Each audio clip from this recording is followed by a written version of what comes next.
കനത്ത ചൂടിലും പോളിംഗ് ശതമാനം ഉയർന്നുകൊണ്ടിരിക്കുകയാണ്. കേരളം വിധി എഴുതുകയാണ്. ഉച്ച കഴിഞ്ഞതിന് ശേഷം 50.71% പോളിംഗ് ആണ് രേഖപ്പെടുത്തിയിരിക്കുന്നത്.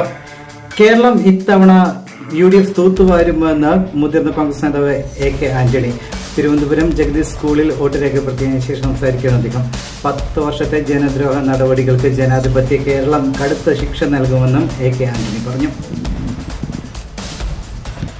ഇതുവരെ കണ്ട സൂചനകൾ പകൽ പോലെ വ്യക്തമാക്കുന്നത് തെരഞ്ഞെടുപ്പ് പ്രചരണം ആരംഭിച്ചപ്പോൾ തന്നെ